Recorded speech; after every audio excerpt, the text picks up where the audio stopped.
वैदिक की अमृत ध्यान साधना प्रभात सत्संग में आप सभी साधक साधिकाओं का, उपासक उपासिकाओं का हार्दिक स्वागत है।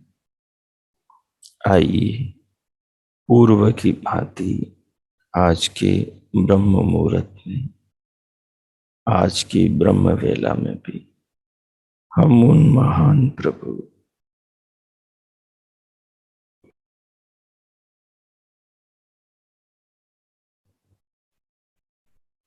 सच्चिदानंद स्वरूप परमेश्वर के अनंत गुणों का गान करते हुए अपने आत्मा को उन प्रभु से जोड़कर अपने हृदय को, अंतकरण को पावन करें। जीवन परमात्मा की महान अनमोल देन है। जीवन को भगवान से जोड़कर भगवान के बताए मार्ग पर चलाएं। वर्तमान जीवन को श्रेष्ठ उत्तम बनाएं और आने वाले भविष्य को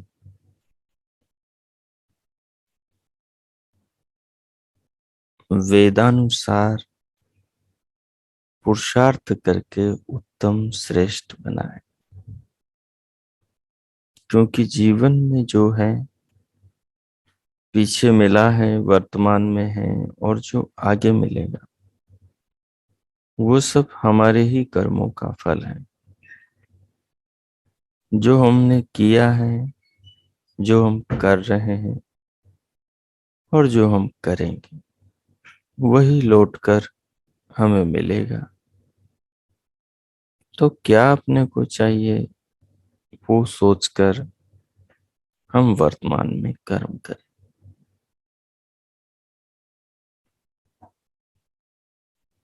भगवान वही दे देते हैं जो हम जीवन में करते हैं। हमारा कर्म ही हमारा भविष्य है। हमारी क्रिया का बड़ा संस्कार ही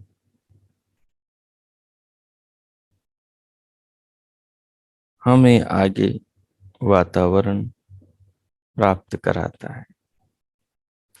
इसलिए कर्म ऐसे करें, क्रियाएं ऐसी हो,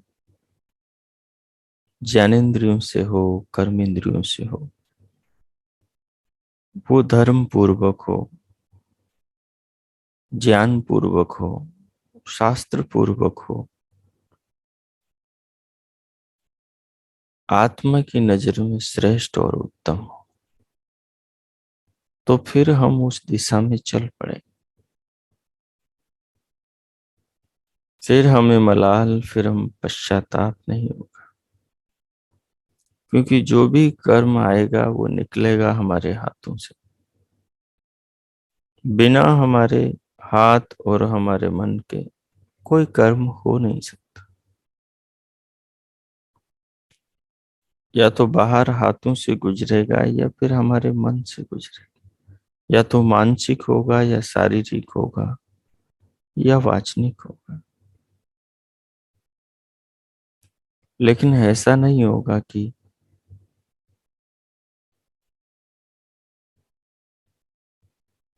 हमारे मन को पता नहीं, हमारी वाणी को पता नहीं, हमारे शरीर को पता नहीं और कर्म हो गया।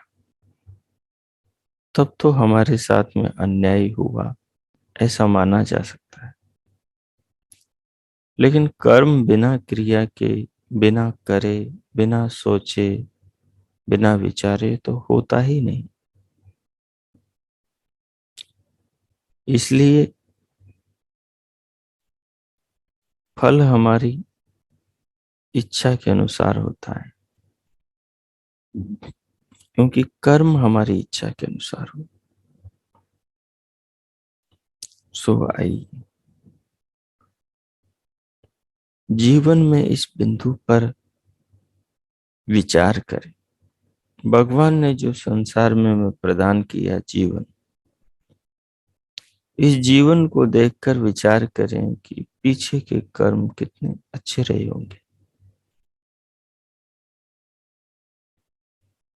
और जीवन में कहीं असंतुष्टि है तो विचार करें कि इस पक्ष के कर्म कितने बुरे रहे होंगे या कम अच्छे रहे होंगे। और क्या वर्तमान जीवन में जो कर्म कर रहे हैं, ये हमारे कर्म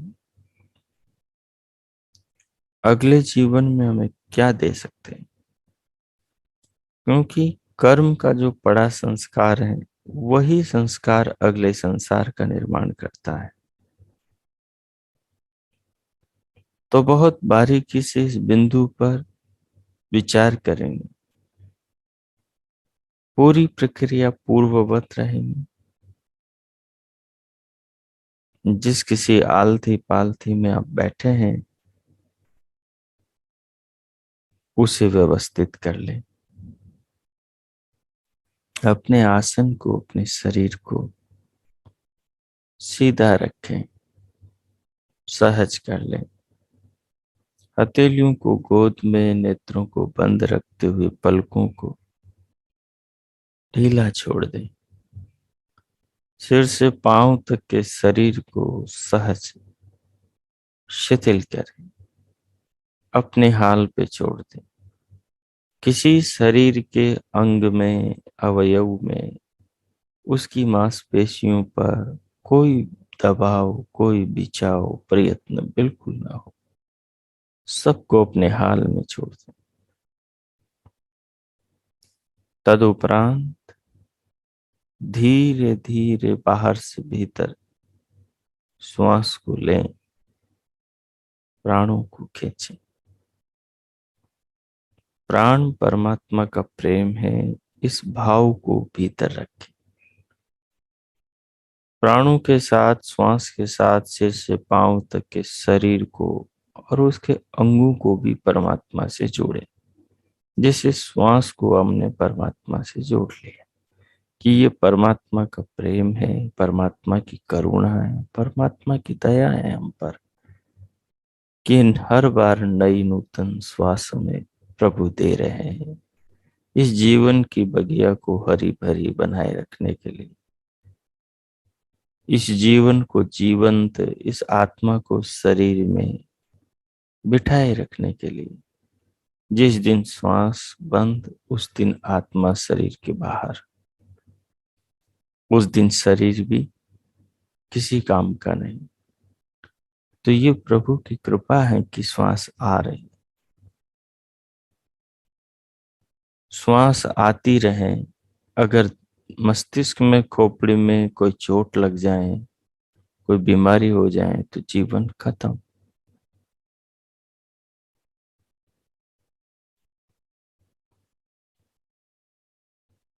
अगर कान न हो तो जीवन हो, लेकिन बधिर का जीवन कितना अच्छा होता है।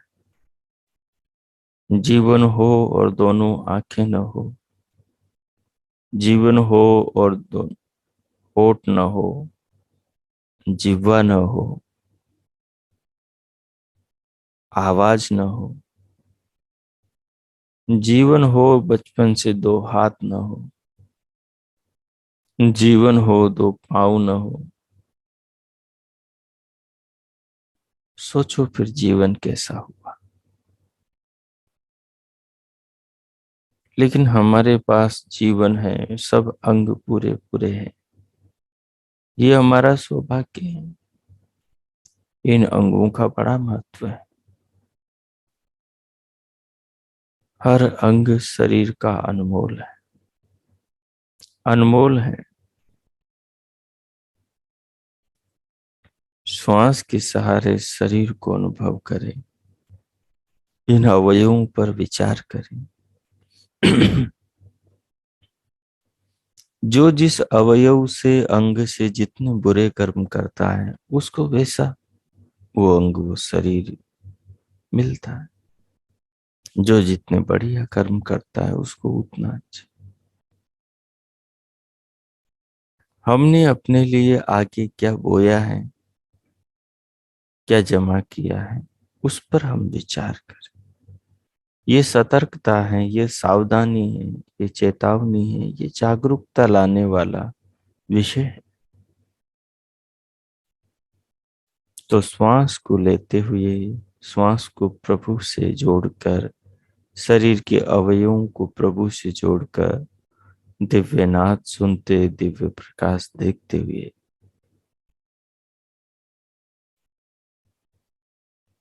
इस प्रकार जीवन का चिंतन करें कि किस प्रकार के संस्कार हमने पीछे डाले हैं और किस प्रकार के संस्कार आगे डालने हैं, जिनसे हमें किस प्रकार का जीवन चाहिए। मैं 5 मिनट मौन हूं, आप ये प्रयोग करें। बीच बीच में प्रभु नाम का भी मानसिक जप करें। ओ कीजिए।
हो हो। इस प्रकार श्वास को, शरीर को, शरीर के अवयवों को, अंग प्रत्यंगों को परमात्मा के साथ में जोड़कर चिंतन करते हुए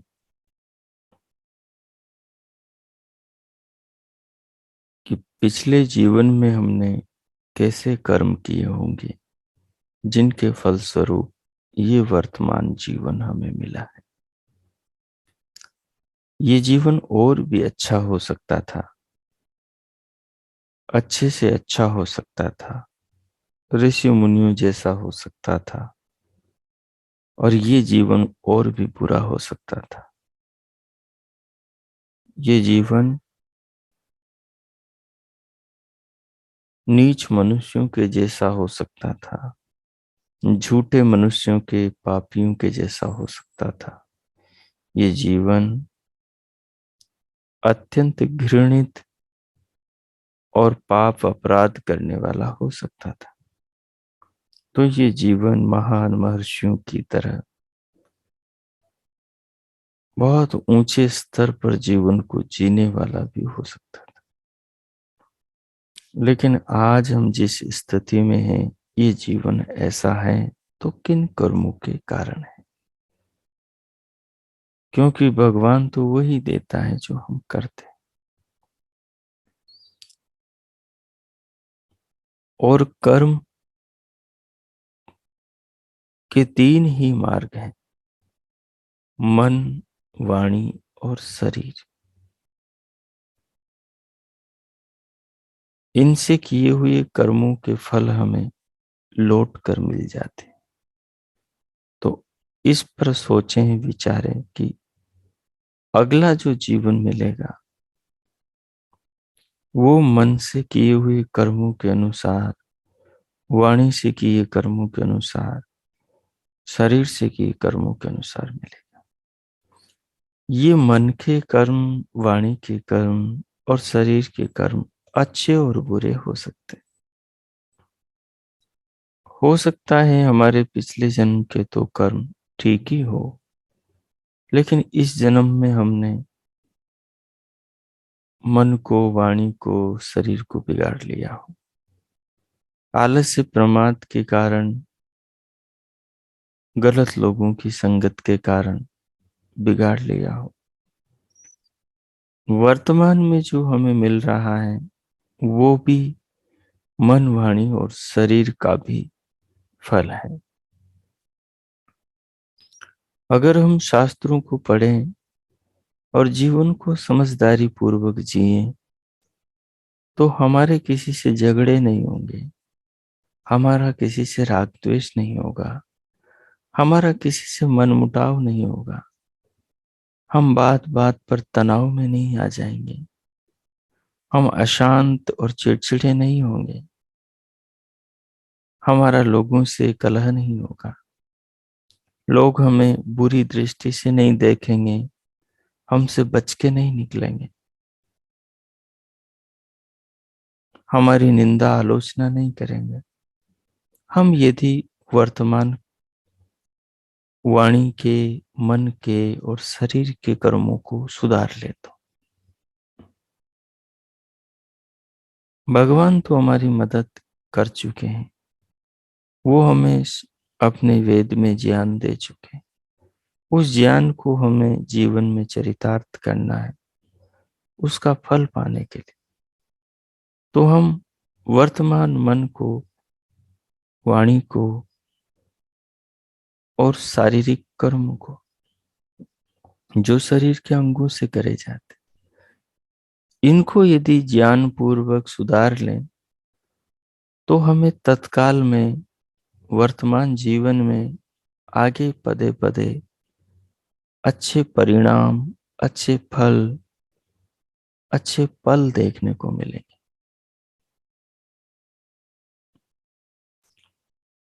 और इन अच्छे फलों से, अच्छे पलों से, अच्छे क्षणों से जो संस्कार बनेंगे, इनको जीने से वेदानुसार ये संस्कार आगे हमें ऐसा ही वातावरण देंगे। जैसे हम वर्तमान में जिएंगे, उन्हीं का फल हमारा भविष्य होगा। तो वाणी के, शरीर के और मन के कर्मों को सुधारा जा सकता है, बदला जा सकता है। उनको बदलने का जो तरीका है, ज्ञान है, वो भगवान का वेद है। भद्रम कर्णम भद्रम कर्णेभिः शृणुयाम देवा, भद्रम पश्येमाक्षभिर्यजत्राः, स्थिरैरङ्गैस्तुष्टुवांसस्तनूभिर्व्यसेमहि देवहितं यदाहि। ये मंत्र इसी बात को संकेत करता है कि वाणी को, मन को, शरीर के अंग प्रत्यंगों को जीवन में, व्यवहार में कैसे लाना है, किनसे इनसे कार्य करने। स्वस्ति पंथा मनुच्चरे मस्तूर्या चंद्रमसा विव, पुनर्ददताग्नता जानथा संगमे महि। ये मंत्र भी इसी दिशा की ओर प्रेरित करता है।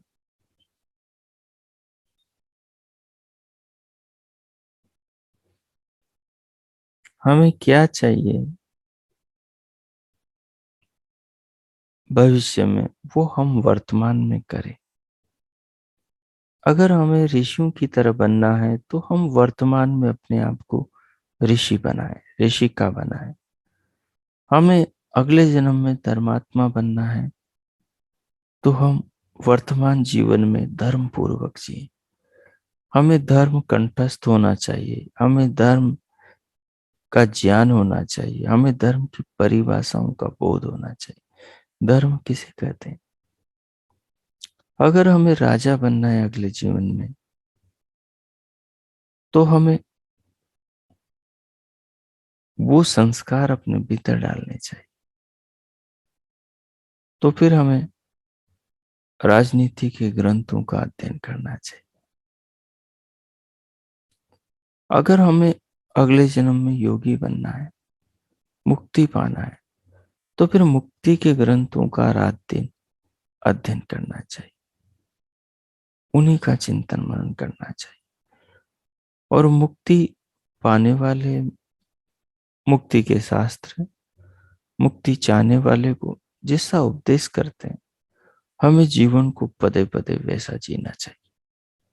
तो फिर हमें अगला जन्म में वो वातावरण मिलेगा। तो हमें क्या करना है, हमने क्या किया है, हम क्या कर रहे हैं, हम आगे क्या चाहते हैं, इन पर विचार करना चाहिए, ध्यान मन चिंतन करना चाहिए।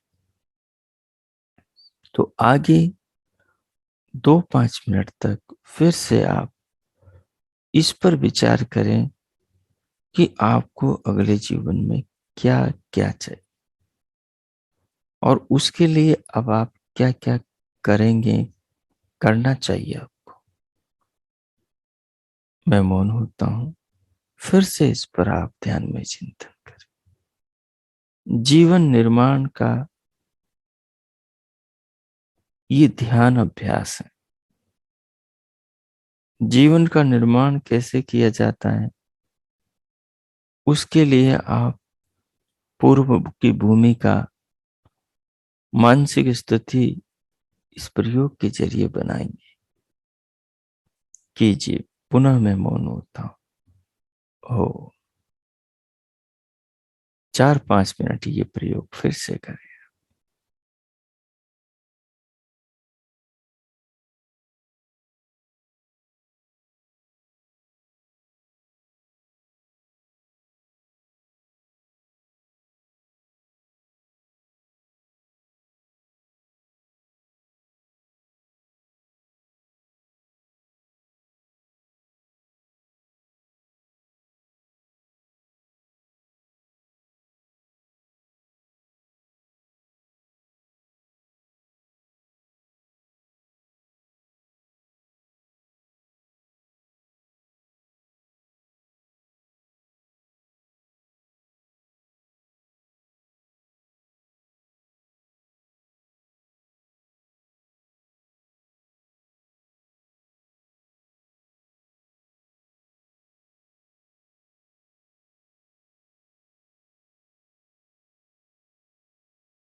ओ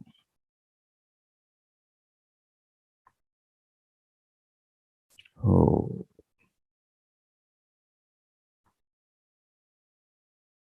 इस प्रकार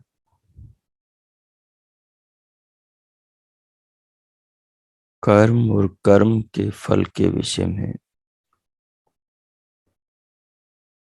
विचार करते हुए, ध्यान में चिंतन करते हुए इस जीवन के देने वाले भगवान के प्रति अब धन्यवाद के भाव अर्पण करें, उनका धन्यवाद करें।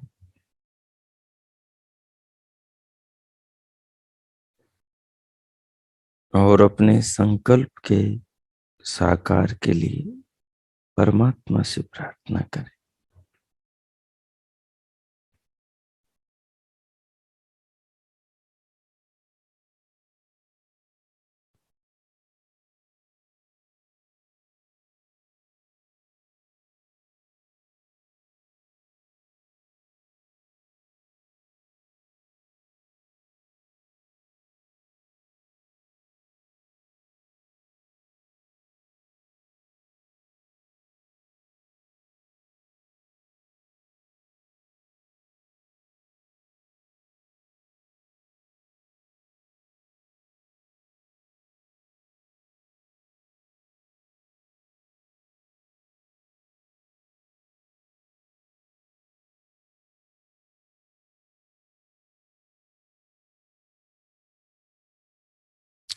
ओ अब भगवान का धन्यवाद करते हुए, प्रार्थना करते हुए अब हम शांति पाठ करेंगे। इस विषय को आत्मसात करें, अपने मानस पटल पर अंकित करें और फिर प्रभु का धन्यवाद करते हुए शांति पाठ। ओम ओम ओम शांति शांति शांति ओम। ओ आपका आज का दिन शुभ हो, मंगलमय हो। प्रभु से सबके लिए मंगल कामनाएं, शुभकामनाएं। हम सब भगवान के ज्ञान को जीवन में धारण करके जीवन का श्रेष्ठ उत्तम अपनी इच्छा अनुसार निर्माण करें, स्वयं आनंदित रहें और अपने स्वजनों को, समाज को सुखी करें। ज्ञान को जीवन में चरितार्थ करें, जीवन को श्रेष्ठ बनाएं। पुनः बहुत बहुत शुभकामनाएं। इति ओम।